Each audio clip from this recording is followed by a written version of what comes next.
Now, more stories, insights, and analysis of Illinois policy and politics. This is Illinois Rising, presented by the Illinois Policy Institute. Once again, your host, AM 560's Dan Proft. Dan Proft back with Cole Lauterbach, reporter for the Illinois News Network on this edition of Illinois Rising. And Cole, we talked about the budget that Mike Madigan forced through, the $7.5 billion unconstitutionally unbalanced budget that he forced through the House this week. Now, the other matter that is not getting as much attention because of how over the top the Madigan play was is the pending contract or lack thereof with the state's largest public sector union, AFSCME, representing 37,000 state employees, and another attempt by Madigan and Cullerton to take the governor out of the collective bargaining negotiation process, wanting, because the governor is not willing to sign a blank check, they want to get rid of him. That failed again. They failed to override the governor's veto. This, for those scoring at home, this was House Bill 580 that failed. A previous attempt had failed last year. And it's just interesting to me because the governor gets this rap as being so anti-union, and yet he has been able to successfully negotiate 18 different collective bargaining agreements with public sector unions or unions that represent smaller cohorts of public sector employees 18 times, and including in most of those cases, getting those bargaining units to accept a wage freeze because of the financial peril the state finds itself in. And yet AFSCME will not, and they keep doubling and tripling down, trying to remove him from the process. Well, and the thing is, too, is that the line from Democrats that you're hearing right now is say, well, we want this bill, we want this arbitration law in so that your services don't get interrupted. I mean, 35,000 state workers, 37,000 state workers walking off the job would be a great detriment to the people, the state's most vulnerable. But the problem is that's kind of disingenuous because they've got a tolling agreement, an agreement between the governor and AFSCME to say, while we're talking, we won't walk off and you won't lock us out.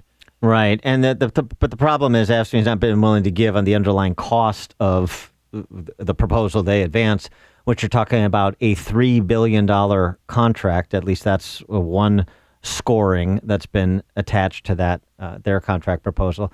$3 billion when they just tried to ram through a $7.5 billion unbalanced unconstitutional budget on top of $212 billion in debt for the state with only $26 billion in assets, according to Truth in Accounting. That's a tough number to swallow, which is why the governor won't do it. For more on this, we're now joined by State Representative Terry Bryant. She's a Republican from Southern Illinois, from Murfreesboro. And she's also a former state worker. She worked in the prison system and was a member of AFSCME. Terry, thanks so much for joining us. Appreciate it. Sure. Thanks, Dan. Thanks for having me today. I was a member of AFSCME, and I was also a member of laborers. Okay. All right. Yeah. Well, so you're not anti-public sector union either. And so, what do you say about the posture that Democrats have taken to, rather than kind of negotiate with the governor in good faith on trying to strike a new deal with the state's largest public sector union, they're just trying to remove him from the process? Yeah. So I tell my, my friends that are still in state employment, I said, no more would I want Roberta Lynch removed from the process than I do want the governor to be removed from the process. The legislature, in no part of this, is a part of collective bargaining. So the two folks or their representatives that are supposed to be sitting at the table are Roberta Lynch and Bruce Rauner. And taking the governor, who is the representative of the taxpayers of the state of Illinois, out of the process is not fair. It's not just. It's not right.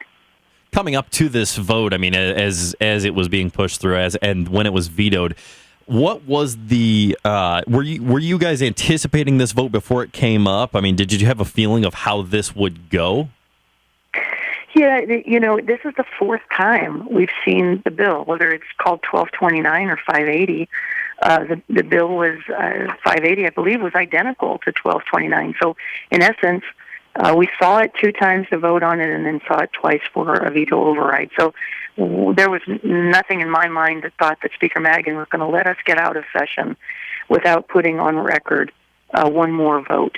So, we were anticipating it coming and pretty much anticipating the direction that it was going to go. It did not have support from several members of the Democrat side of the aisle as well. So, bad bill is a bad bill. I mentioned those 18 contracts with collective bargaining units the governor has successfully negotiated, many, if not most of which have included a wage freeze.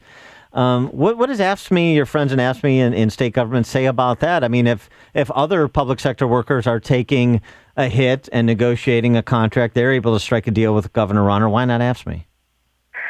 Well, I don't speak to the whole leadership of Council 31, but there are many members who have, clearly said, just don't touch our insurance. We'll take a pay freeze, and on and on and on with things that they said they would accept. Those were not the things that I'm being told were at the actual bargaining table. So their leadership has not listened to their rank and file members. So I think the membership maybe wasn't even fully happy with the direction that this was going. You, Representative, you seem pretty in touch with the rank and file AFSCME members, obviously, because of your history. Do these members, do they want to strike? No, and I don't want them to strike, and I don't believe the governor wants them to strike. It's not productive to have a strike. What is productive is for people to sit at the table and work through these negotiations. I wish the governor would have stayed at the table, to be honest with you. But the tolling agreement, as many of you have, very good, very informed listeners, the tolling agreement said that at any point, if either side believed that they had reached an impasse, they had the ability to appeal to the Illinois Labor Relations Board and say, are we at impasse or not? And that's the actual process that we're going through right now, or seeing happen right now, is that the Illinois Labor Relations Board is taking depositions, they're hearing witnesses, and honestly, the proof has to come from the governor's side on this issue to prove that they're at impasse. He believes they're at impasse. On the labor side of this, once the tolling agreement was signed, there wasn't really a lot of incentive, I don't believe, from leadership from Council 31 to move to a new contract, because the tolling agreement kept everything in place except for the step raises. So there was, a little bit of incentive on Roberta Lynch's part, I believe, to continue staying at the table, but maybe not moving.